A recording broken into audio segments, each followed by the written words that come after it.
Olá, bom dia. Muita comoção com o painel anterior, muita gente importante. Obrigada, gente.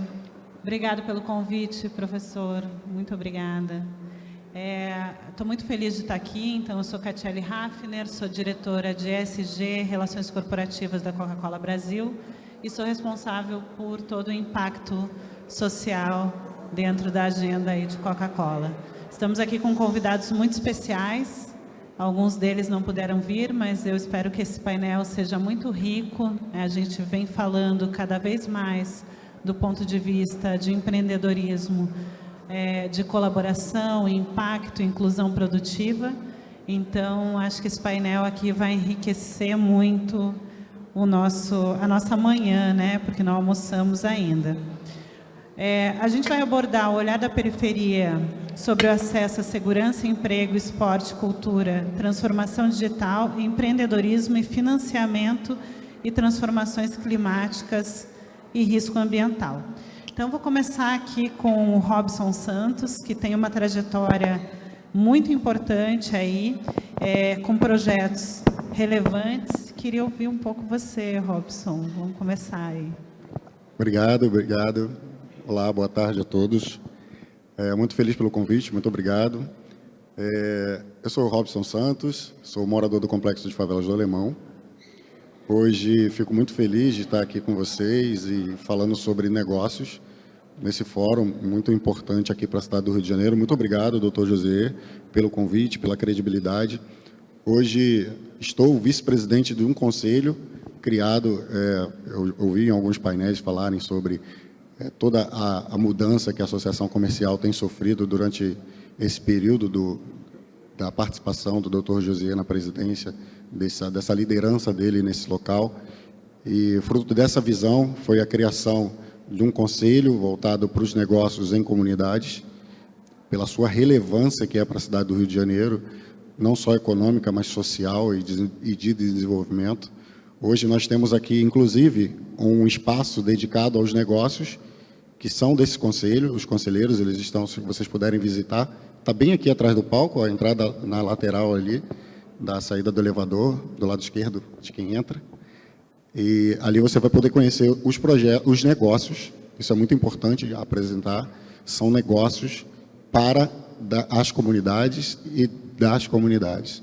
Negócios socioambientais, negócios voltados ao impacto, negócios voltados à solução de problemas, mas são negócios que geram renda, geram emprego, são soluções inovadoras.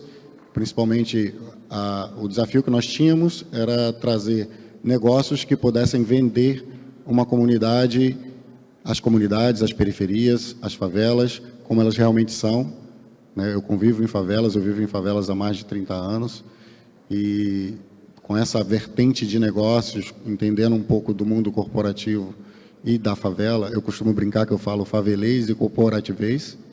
Então, isso me ajuda muito a interpretar as necessidades num olhar corporativo para as necessidades da favela.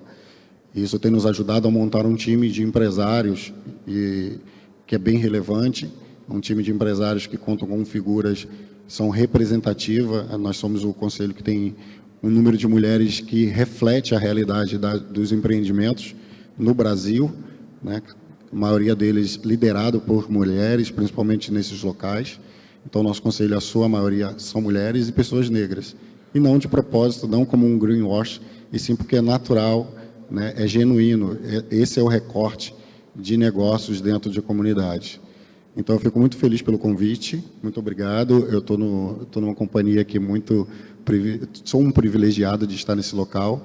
E gostaria de dizer que a favela ainda não venceu, mas existem muitos favelados que estão encontrando o seu lugar, né? O lugar como uma associação comercial, essa abertura que o Dr. José trouxe para que a comunidade possa ter a sua fala, a confiança é tão grande. Eu queria agradecer de verdade, porque a gente não brifou, o Dr. José ele não brifa, né? A gente conversa, a gente entende a linha de atuação e quais são os objetivos, mas de nenhuma forma a gente é tolhido do que falar. Então, o microfone foi entregue, a favela, né? Eu sou da favela, sem nenhuma restrição. Então, a gente está falando assim de maneira bem aberta e dizendo que a gente fala porque, pelo que a gente vê, convive e entende. E isso é muito bom para casa, para essa percepção de uma casa que realmente não fica só na fala e quer realmente integrar.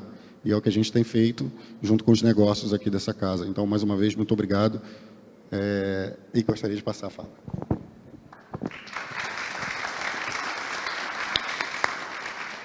Obrigada, Robson. Vou convidar a Branca Milidil, que é empresária da área de saúde na Rocinha e presidente da ONG Rede Colab Empreendimentos Sociais e mestranda de administração de empresas com foco em estratégia. Bem-vinda, Branca. Obrigada. Traz sua perspectiva, então, de empreendedora e de negócios sociais da Rocinha. Obrigada, Catiele. Quero começar agradecendo a oportunidade.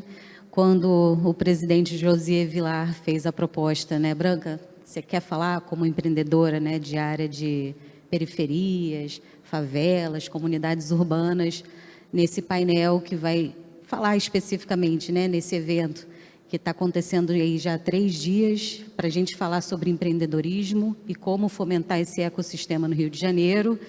A gente recebeu o desafio desse painel de falar simplesmente sobre todas essas ações, né? Então, foi um desafio que esse time aqui pegou e espero que a gente consiga adereçar, né, todos esses temas. Então, cada um de nós vai falar aqui sobre a sua área, sobre expertise e sobre a sua atuação. E hoje eu trago o olhar de empreendedora. Então, eu entrei na Rocinha há 10 anos atrás e a primeira coisa como empreendedora que me chamou muita atenção foi a quantidade de fios que eu via na rua e os postes. E eu pensava, olhava naquele emaranhado e pensava, meu Deus, como que isso funciona, né? Como que as pessoas conseguem empreender e ter luz nos seus negócios e acessar esse serviço dessa forma, mas funciona, né? Os serviços, a gente não consegue acessar eles de uma forma tão reta, às vezes, como é no asfalto, mas eles existem no território. Então, essa foi a minha primeira impressão como empreendedora quando eu cheguei lá, mas é viável, é possível. Então, passado alguns desafios, né, de acesso a serviços, a gente chegou num outro momento muito crucial, que como empreendedora foi um outro desafio, que foi a pandemia. Então, todos vocês têm empreendimentos e sabem o quanto que a pandemia impactou, né, nos negócios e nas empresas, né, no mundo todo. E mesmo assim, a Rocinha, ela sobreviveu economicamente a todo esse momento. E aí, no momento pós-pandemia, surge o coletivo Favela In, do qual eu faço parte. Ele surgiu em 2020, com esse olhar de juntar pessoas do território, empreendedores do território, para continuar atuando e desenvolvendo seus negócios no espaço colaborativo. Então, o coletivo Favela In, ele é composto por pessoas do território que têm essa vivência, que têm esse olhar e buscam soluções, né, de dentro para fora do território para trazer soluções para problemas que são sociais, econômicos e ambientais. E aí, em 2020, surge a Rede Colab, que é a ONG da qual eu estou atualmente presidente, que atua conectando pessoas, conectando organizações para promover pontes, né, entre os empreendimentos e os negócios que acontecem dentro do território com o que acontece no entorno também do território. Então, a Rede Colab é uma organização que ela já nasce global para trazer esse foco, né? Então, quando a gente está inserido globalmente numa agenda e com impacto, a gente não consegue falar impacto ambiental, impacto social, sem a gente pensar na agenda global também.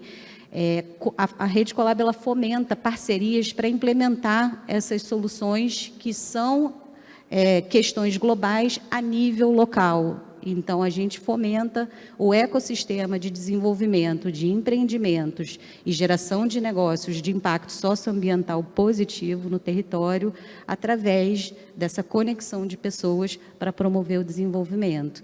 Então, assim, aproveitando esse momento e esse convite, como cada um de nós pode fazer parte dessa rede colaborativa. Então, nesse painel hoje, nós temos, por exemplo, a Catiele, nossa moderadora, que ela atua numa das maiores empresas, né, do mundo, que é a Coca-Cola. Nós temos o Robson Santos, que está aqui também, que ele é da favela, ele tem negócios, empreende na favela.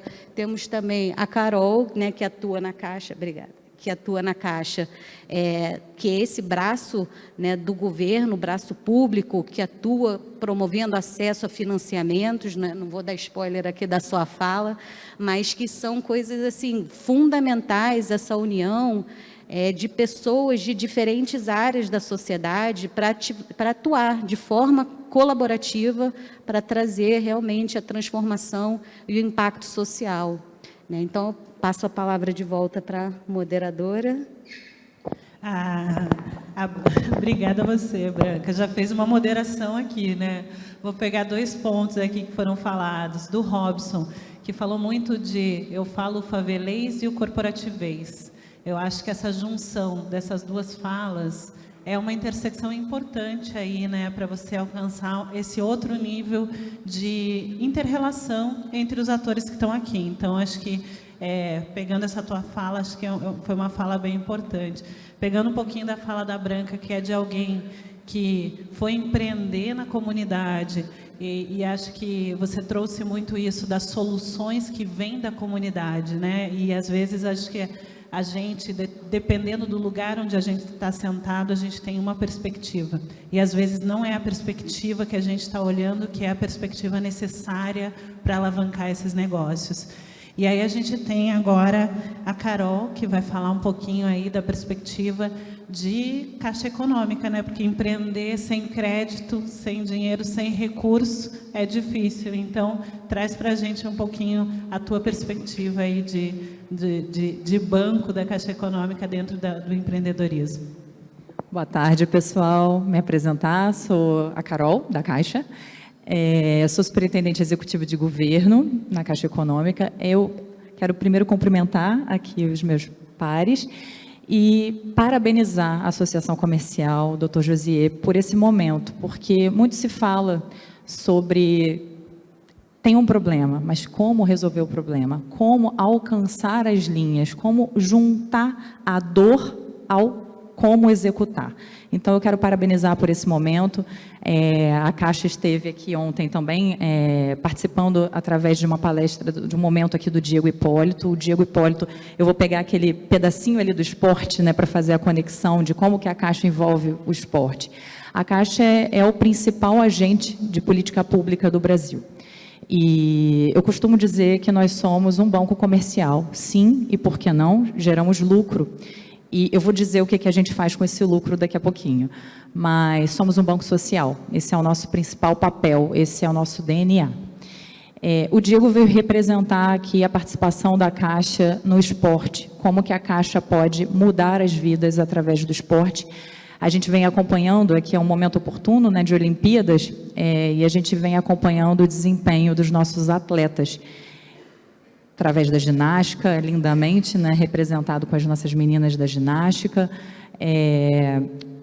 o atletismo também, né, o Caio, quem conhecia o Caio antes das Olimpíadas, né, mas o Caio tem uma história, ele precisou de um patrocínio para chegar ali, então, através desse patrocínio da Confederação, e o Paralímpico, né, quem lembra do Paralímpico, só agora nas Olimpíadas, então a Caixa está lá também representando.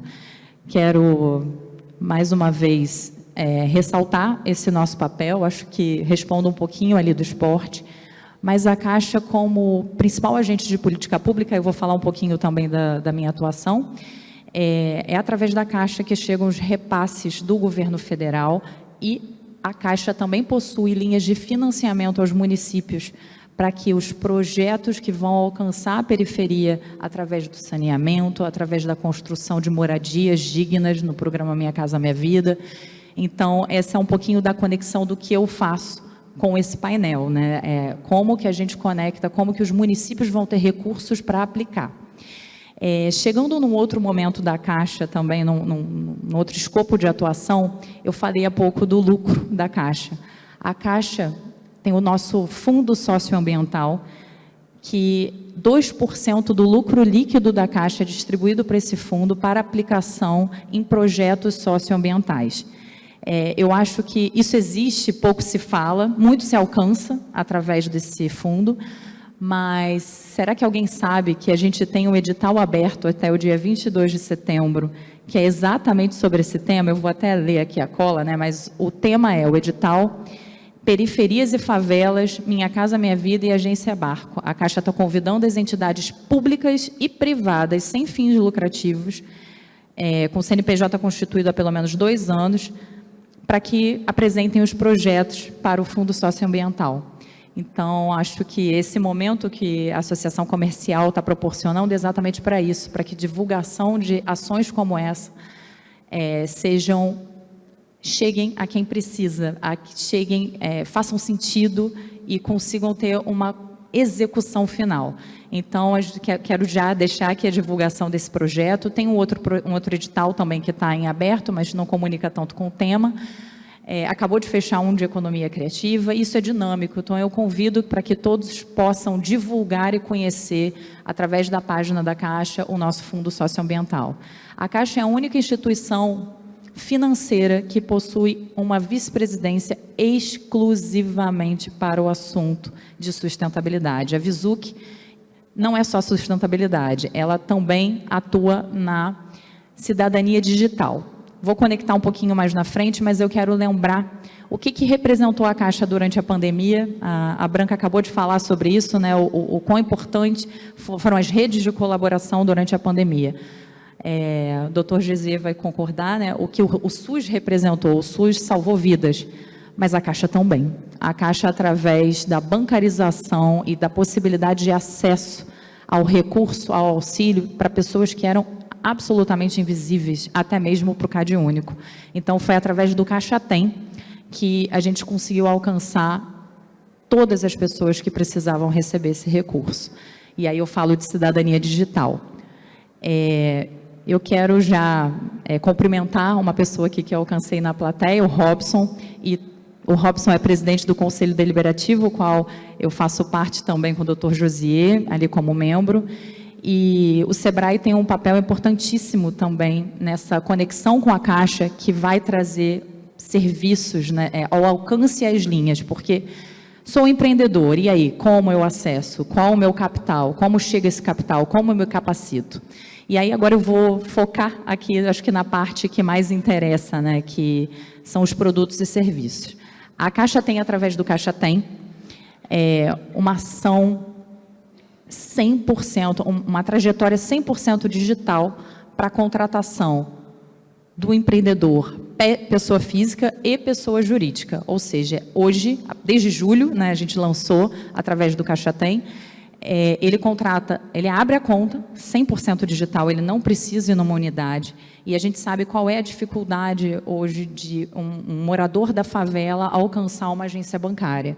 Então, pelo celular, ele abre a conta, ele consegue contratar a maquininha que vai possibilitar ali o recebimento, né, dos recursos. A maquininha azulzinha da Caixa, ela não possui aluguel, tem as menores taxas do mercado. E o principal, né, a linha de financiamento. Para a pessoa física, através do Caixa Tem, para o empreendedor pessoa física, e eu quero ressaltar aqui a representatividade do empreendedor para o Brasil, no PIB do Brasil. Então, a gente oferece uma linha de até R$1.000, contratação também digital para o empreendedor pessoa física, porque ele precisa começar.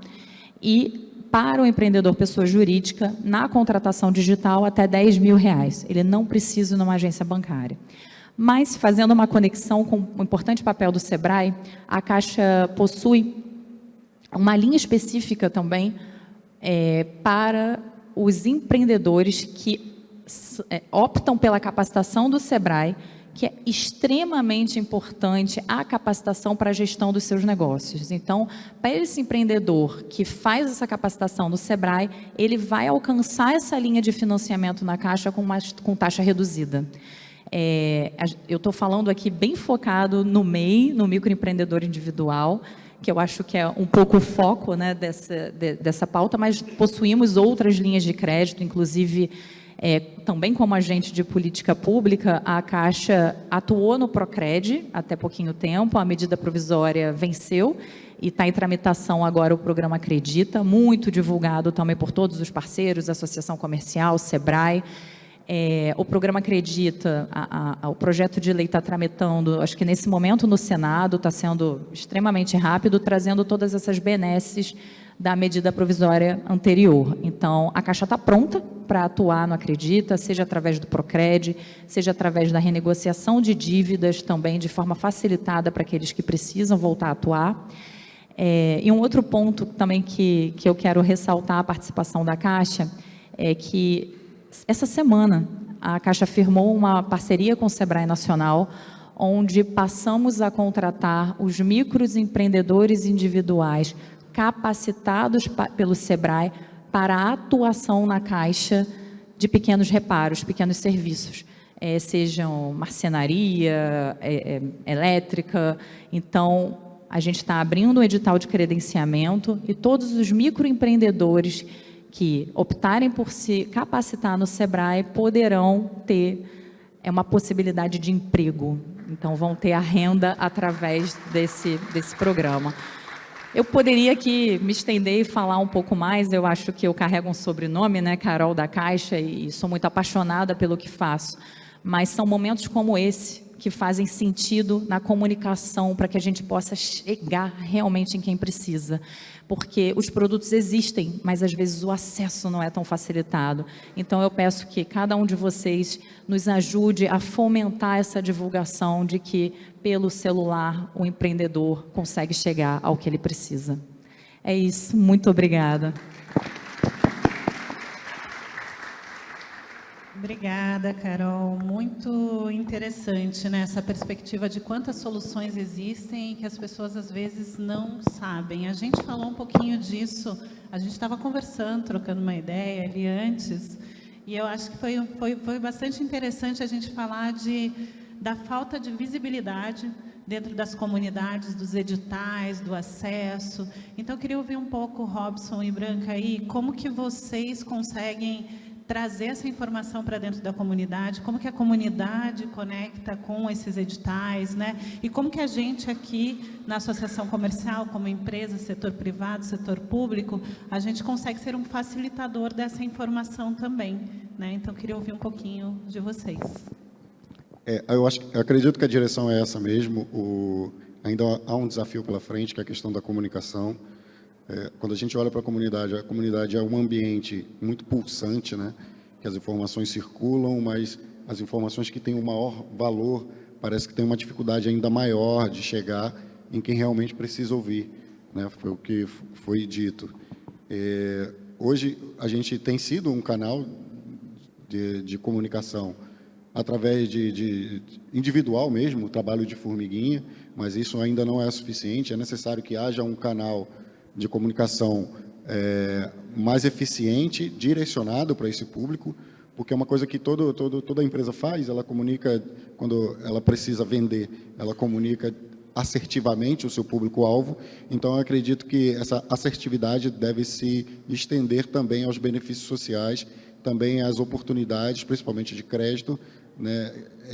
Porque há uma falha nisso. Se a gente não sabe, se os empreendedores ainda não conhecem as formas de capital, de chegar até um capital semente, realmente é porque ainda há uma falha nessa comunicação. Mas eu acredito que o trabalho da associação comercial também é esse, tem sido feito brilhantemente, e a gente está aprendendo com isso, a gente está tentando fazer isso acontecer da melhor forma possível, mas ainda é uma dificuldade, ainda é muito difícil entender que a rádio comunitária funciona, e você não vê esse anúncio na rádio comunitária falando sobre esse microcrédito, falando sobre crédito, sobre acesso a capital. O carro de som funciona. Então, acho que o desafio está em trazer essa expertise e inteligência sobre negócios na comunidade, feito por quem faz, quem está ali no dia a dia, e as estratégias de comunicação, né? Eu acho que ainda essas pessoas precisam se falar mais. Acho que a comunicação precisa se comunicar. Eu acho que a Carol falou, eu acho que a Caixa foi um benchmark durante a pandemia de acesso mesmo, né? As pessoas para acessarem o auxílio emergencial. Mas quando a gente fala de, por exemplo, tá um clique de distância no nosso telefone. A gente sabe que, às vezes, na comunidade, um telefone ele é compartilhado, a rede ela é compartilhada entre 3, 4 pessoas, né? Então, a gente estava falando um pouco sobre o senso comum, o que a gente pensa aqui e o que funciona lá na prática. E daí, Branca, eu queria trazer um pouco da tua fala para um lugar de justiça climática. Eu acho que a gente pouco fala disso, de um lugar de mulher, de saúde e de justiça climática. Se você puder fazer aí um bem bolado dessas coisas, acho que seria legal. Vou falar assim, quando a gente, né, olha para esse painel, eu fiquei em dúvida de qual olhar trazer, né, na falta, né, no que a falta do acesso nessas ações impactam, né, no desenvolvimento de território, mas eu optei falar e trazer um olhar do que a gente faz, né, do que o território pode fazer com acesso, né? Então, a gente tendo acesso à informação, né, informações, como a Carol trouxe, sobre fontes de financiamento, como o Robson falou, acesso a informações como comunicação local, experiência do usuário mesmo, atuando, né, com um olhar de quem atua em território, atuando em parceria com empresas e organizações que fomentam ações nesse sentido, eu acho que são super importantes, né? Isso passa pelo acesso à informação. Então, a gente tendo acesso à informação, a gente tendo acesso à educação, a gente fala sobre, né, educação, ela é muito importante para falar sobre temas como esses. Então, quando a gente fomenta atividades colaborativas que fomentam o ecossistema empreendedor de território, é uma forma também da gente comunicar o que a gente vivencia aqui. Por exemplo, nem todo mundo pode estar aqui hoje presente nesse momento, mas quando a gente promove lugares de discussão e conversas e trocas dentro dos territórios e traz o que a gente vivencia aqui, experiências com outras organizações, a gente também está promovendo essa comunicação e essa troca do conhecimento. E isso serve para todas as áreas, inclusive, né, para a área climática e ambiental, porque isso é uma pauta global, mas o quanto que ela vem sendo adereçada a nível local. Quais são as ações que estão sendo tratadas dentro de territórios? Então, a gente trazer esses temas e essas discussões para dentro dos territórios, para dentro das organizações e tratar o tema sustentabilidade e com responsabilidade social, a gente vai conseguir impactar e tratar sobre, né, desse tema e possíveis mitigações, novamente trazendo o olhar do território, né? Então, ninguém melhor que a pessoa que vivencia o dia a dia do território para falar quais são as maiores dores que as mudanças climáticas e os riscos ambientais podem acontecer ali, né? Então, nem todos os territórios, nem todas as comunidades são iguais. A gente tem, né, comunidades que são planas, a gente tem outras como a Rocinha, que são em nível de morro. As mudanças climáticas e os riscos ambientais são os mesmos, né, nas mesmas, em comunidades diferentes, e como a gente pode atuar. Então, é um trabalho, né, não de formiguinha, mas acaba sendo de formiguinha, porque a gente tem que juntar pessoas e fazer fóruns de discussão e trazer o conhecimento e trazer essas pautas para a realidade dentro dos territórios. Sabe uma coisa que eu adorei, que quando a gente estava conversando, a Branca trouxe um exemplo, né? Coca-Cola, a gente tem aí um compromisso público de até 2030 zerar o impacto das nossas embalagens no mundo. E quando a gente fala disso no Brasil, a gente está falando de 1 milhão de catadores. E esses catadores são informais, em sua maioria, né? Então, assim, quando a gente fala de o ASG ou o ESG, né, o ambiental, social e governança, quando a gente olha para países como o Brasil e países de América Latina, as questões ambientais elas estão muito conectadas com questões sociais. E aí você trouxe um exemplo, né, de como essa cadeia funciona com o catador. Você consegue tangibilizar esse exemplo aqui um pouquinho? Porque eu acho que às vezes a gente fala de uma perspectiva muito ampliada, mas eu acho que é legal descer para a pessoa, assim. Como que chega esse catador na área de saúde ali para você e como que isso impacta no SUS depois, né? Acho que foi um exemplo bem bacana que você trouxe, que eu acho que era legal dividir com a audiência também. Isso vem do meu lado, né, da área da saúde, de atuação, que eu atuo mais de 20 anos na saúde. Então, quando eu olho, né, no texto, como acesso à saúde não, a segurança, o que eu penso é biossegurança. Então, como a saúde do indivíduo, do morador. E quando a Catiele mencionou, né, os catadores, o que a disposição irregular do lixo, essa mistura, né, do catador, que é um ser humano, junto com os animais que estão ali no lixo, junto com os resíduos, junto com doenças infecto-contagiosas, água limpa que tem contato, né, com os resíduos orgânicos e inorgânicos, como que essa cadeia toda vai se desenvolvendo e traz riscos à própria vida dos moradores, né, principalmente os catadores que estão atuando ali na linha de frente. Então, são temas, né, que são super atuais, são necessários a gente falar sobre, porque impacta na vida do ser humano, né? Então, quando você tem um descarte irregular de lixo, você tem pessoas atuando ali, você tem nascentes que são comprometidas e que são poluídas, e essa água vai percorrendo pela casa das pessoas, gerando doenças. E o que isso faz, né? Qual outra ponta dessa cadeia? Essas pessoas vão parar no SUS. Então, tem gastos com a indústria farmacêutica sem necessidade, onde a gente poderia estar reduzindo. O SUS, ele fica superinflado, então a gente está onerando também o sistema público de saúde e os cofres públicos. Então, quando a gente atua na mitigação da causa dos problemas, a gente consegue reduzir os danos, né, para a população, para a comunidade, os danos socioambientais, que nesse caso eles se misturam. E aí eu acho que, assim, quando a gente olha para o catador, a gente não pensa nele como um empreendedor, mas a verdade é que ele está empreendendo. Ele faz a catação, ele vende aquele resíduo, e aquele resíduo é fonte de renda dele. E ele é um empreendedor ali na ponta, e a gente não está enxergando ele como um empreendedor.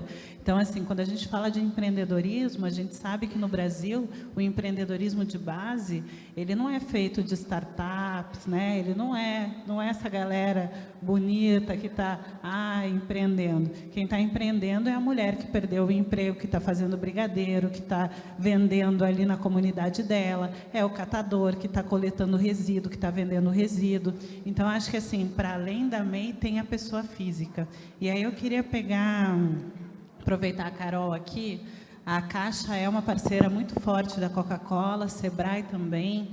A gente acaba tendo essas coalizões, né? E eu acho que depois da pandemia ficou muito evidente que parceria público-privado é fundamental para a gente atuar nas questões sociais, de impacto social e fomento ao empreendedorismo. Eu acho que no Brasil o empreendedorismo ele é economia, né? Quando a gente fala de um país aí com uma restrição de trabalhos formais, o empreendedorismo ele é uma alavanca econômica importante para o país. E aí, falando um pouco de parceria público-privada, onde que a Caixa olha também essas pessoas que são pessoas físicas, né?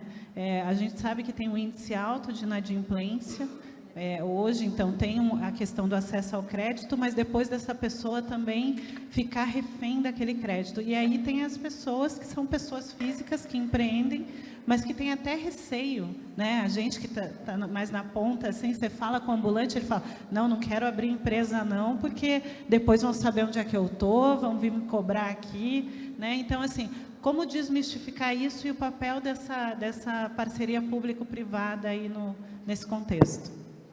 Excelente pergunta. Como meu papel de atuação dentro da Caixa, eu acredito muito na parceria público-privada. Quando se pensa em parceria público-privada, eu sei que o BNDES é o primeiro lembrado, mas a Caixa também faz estruturação de projeto. Inclusive, aqui no Rio, não dá para desassociar a grande parceria público-privada inovadora, que foi o Porto Maravilha, que é o Porto Maravilha, o que, que se tornou, o que, que representa. O Porto Maravilha que está ali junto com a primeira favela do Brasil, né? A favela da Providência.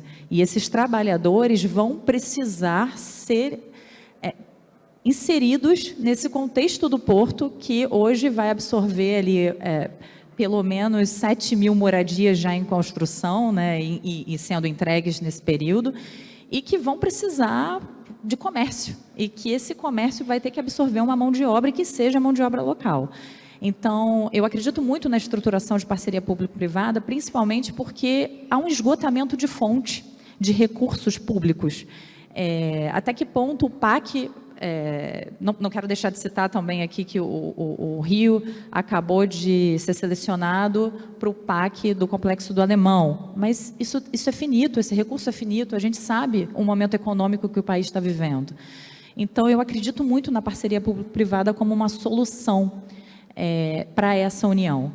E acredito muito na absorção desse mercado, que esse território precisa ser pensado. Então, por isso, a estruturação da parceria público-privada é tão importante. Eu vou ressaltar também que existem, quando a gente falou ali da sustentabilidade, a gente pensa no ESG, pensa nas empresas listadas em bolsa, que vão ter ali um público, né, todo um papel representado e até um valor de mercado representado pelas ações de ESG. E aí, pensando nisso, e os projetos que não são pensados nesse sentido? E o que a prefeitura está executando? E o que as habitações que estão sendo construídas? A Caixa criou como forma de tentar contribuir também para a sociedade nesse sentido, selos. Selo para o município, que faz uma atuação sustentável, selo, e esse selo vai influenciar em taxa de juros, por isso a importância. Quando o município for buscar uma linha de financiamento, se ele tiver esse selo, ele vai ter uma taxa de juros reduzida. E também para as construtoras que fazem as obras, não só de Minha Casa Minha Vida, mas também outras obras de alcance SBPE e outras linhas também, mas essas construtoras também vão ter o selo. Então, eu acho que são contribuições que a Caixa deixa aí para o ESG, que não é só o ESG de bolsa, né? Não é só aquele ESG que vai ser pensado. Em relação à pessoa física, eu quero fazer a conexão, lembrar também que a capacitação é muito importante. E esse capital semente, né, que a gente tanto falou aqui, que a gente está disponível ali no Caixa Tem, que esse empreendedor pessoa física, que representa muito do empreendedorismo do Brasil, acho que a sua fala é perfeita. O empreendedorismo do Brasil nem sempre... eu sou uma pesquisadora de economia criativa, procuro fazer essa conexão, a minha pesquisa exatamente é sobre o Minha Casa Minha Vida e a economia criativa, e ele não é vocacional. Não é um empreendedorismo vocacional, ele é um empreendedorismo por necessidade, é exatamente o que você falou. E a necessidade, ela advém de falta de recurso. Então, eu sei que não é um recurso extremamente importante, mas esses R$1.000 podem fazer a diferença para que ele consiga começar. E a capacitação, essa questão da orientação, porque precisa ter uma gestão de negócio.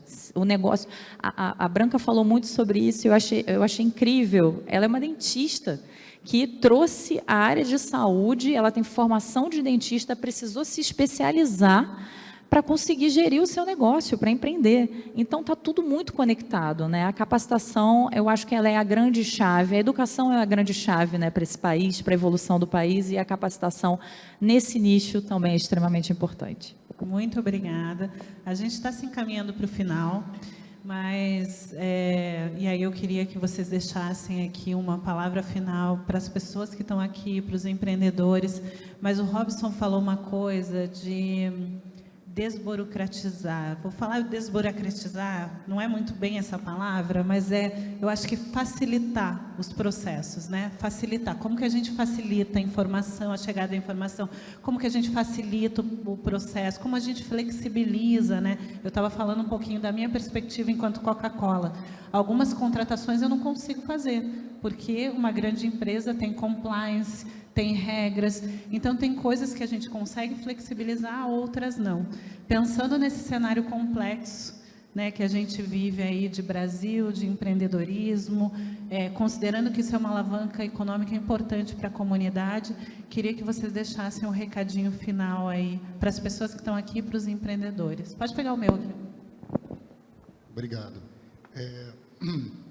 O meu papel aqui, nessa cadeira hoje, na verdade, é tentar fazer com que você que está sentado aí olhe para as comunidades de uma forma diferente, né? Lógico que a gente apresentou algumas informações que te dão base para a leitura de um cenário em comunidades, mas faz parte do meu papel, né, e da minha missão individual vender uma comunidade a qual eu faço parte, né, a qual tenho aqui. Eu queria pedir licença ao Dr. Josier e a todos os outros conselheiros que estão aqui nesse momento, mas eu queria que o Conselho de Comunidades pudesse ficar de pé, só para vocês poderem observar. Tem uma parte desse conselho aqui, mas só para vocês poderem observar.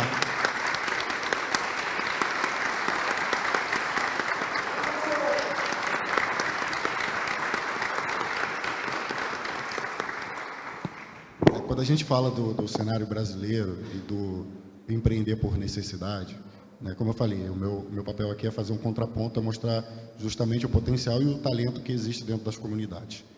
Assim, esses negócios, se vocês sentarem para ouvi-los, são negócios, no mínimo, disruptivos, né? Lógico que a gente tem o maior número, se a gente for tratar de número, né, o maior número são de negócios que começam a empreender por necessidade.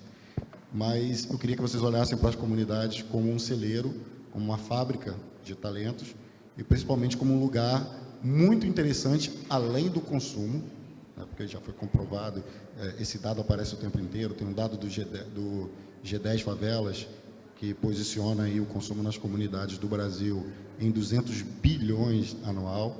Então, assim, se não for pelo impacto, é um bom negócio investir em comunidades, é um bom negócio investir nos negócios que nós temos aqui no Conselho de Comunidades, mas olhem para as comunidades como um lugar, e eu falo comunidades e posso falar favela, porque favela é a forma com que nós, na favela, nos referimos à favela, mas as favelas e periferias do Rio de Janeiro, principalmente, são um grande celeiro para investimento e para impacto social, para inovação. A gente, no Complexo de Favelas do Alemão, a gente já fala sobre marketing digital, tudo que foi tratado aqui a respeito de inovação, esse avatar com inteligência artificial.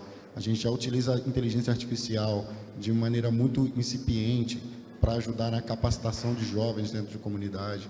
Dentro do nosso conselho, a gente tem negócios que são com inteligência artificial, a gente tem negócios que têm a pegada de descarbonização, a gente fala dos principais temas que estão em evidência do G20, isso acontece dentro das comunidades também. Tem gente trabalhando nisso, se dedicando, estudando e tentando, de todas as formas, mostrar que quando você consegue integrar asfalto e favela, conhecimento e experiência, o resultado ele é show de bola. Não só o carnaval é um exemplo muito grande do potencial das comunidades.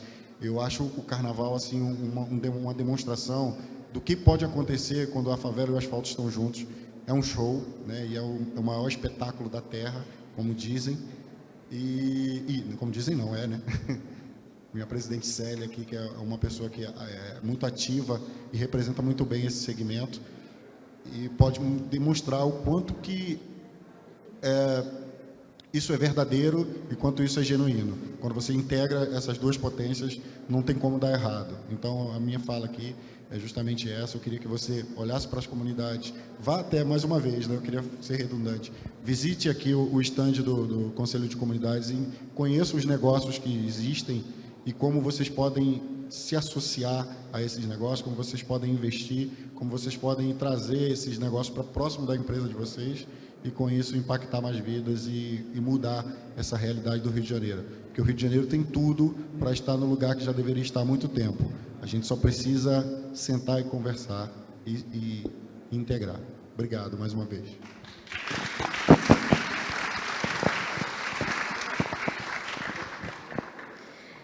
Gostaria de encerrar minha participação nesse painel, deixando um convite a todos vocês que ainda não conhecem a Rocinha, quem quiser conhecer a Rocinha, o coletivo Favelainha, a Rede Colab, nós estamos abertos para recebê-los, vai ser um prazer entender como a gente pode colaborar, né? Como fazer parte dessa rede colaborativa que promove a transformação social. E uma das nossas atuações na Rede Colab é atuar na quadrihélice, onde a gente junta o setor público, o privado, a organização da sociedade civil e a academia, as universidades. Também são parte da nossa rede de parceiros, porque unindo esses 4 poderes, a gente consegue fazer ações de transformação social que tem um impacto a médio e longo prazo, e não ações pontuais. Ao promover negócios e empreendimentos de impacto positivo, a gente não está falando simplesmente dessa cultura de filantropia e de doação. A gente está falando sobre investimento em negócios que têm na sua missão ser sustentáveis. Então, mesmo após a captação de recursos, seja humano, sejam financeiros, a intenção do negócio, o objetivo é ser sustentável. Então, convido vocês todos a fazer parte dessa rede colaborativa e participar e pensar juntos em como podemos somar e colaborar para promover a transformação social. Obrigada, gente.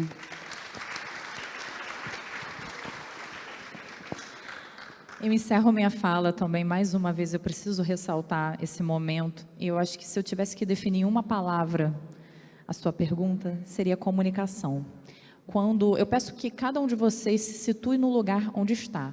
Essa maravilhosa casa, a casa do empresário, que está trazendo esse painel para discussão, que está buscando a comunicação de como se transformar do empreendedorismo, pessoa física, pessoa jurídica, do pequenininho, do pequeno empreendedor e tão importante na representatividade para o nosso país. Eu acho que cada um de nós sai daqui agora, depois de tudo que ouvimos, transformado e sabendo que pode fazer a diferença, seja comunicando o que conseguiu absorver daqui, sabendo que existem canais que podem ser acessados, e a importância dessa casa, do SEBRAE, que citei aqui, da Caixa Econômica e de tantas outras instituições, das organizações, das OSCs, e das empresas privadas também. Eu acho que a gente trouxe esse fórum trouxe toda a representatividade que poderia. Então, eu acho que a grande palavra é comunicação, que a gente consiga comunicar o que está sendo feito para que haja esperança também, né, na continuidade, e que consigamos comunicar o que está disponível para esse empreendedor. Então, minha palavra é essa. Eu quero agradecer muito aqui por esse momento e que a transformação comece a partir de cada um de nós.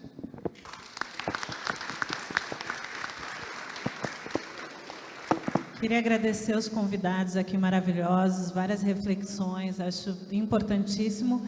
Queria agradecer, José, pelo convite. Assim, acho que eu falei que errei no dress code, né? Que eu vim Coca-Cola aqui hoje, tô Coca-Cola, tô o jeito que a gente é isso aí, né? É o nosso dia a dia. Queria agradecer demais essas conexões. E eu acho que eu fico aqui com a palavra de colaboração. Acho que esse convite aqui é isso, né? Existem canais, existem pessoas no campo fazendo a diferença. Acho que é para a gente estar cada vez mais juntos e unidos aí em prol de alavancar o empreendedorismo de base no país. Muito obrigada a todos.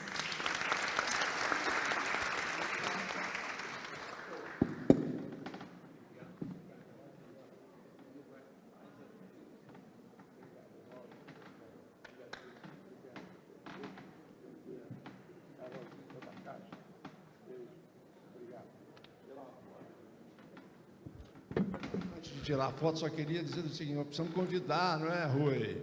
A Caixa, a Coca-Cola e a Caixa já está com a gente aqui, ela já vai fazer muita coisa em parceria. A Carol é espetacular, mas falta a Coca-Cola se associar à associação comercial, ser uma, olha, em público, do público, para que todo mundo cobre Coca-Cola, senão vão beber Pepsi se você não vier para cá. Deixa eu falar uma coisa aqui. Pode convidar a Coca e a Pepsi. E eu adoro o meu lugar de fala dentro da Coca-Cola, porque eu trabalho com agendas pré-competitivas. Eu falo sempre que o lugar que a gente vai competir é lá na gôndola. Aqui, no empreendedorismo, na sustentabilidade, a gente vai colaborar. Vamos para a Coca-Cola, então. Vamos tomar...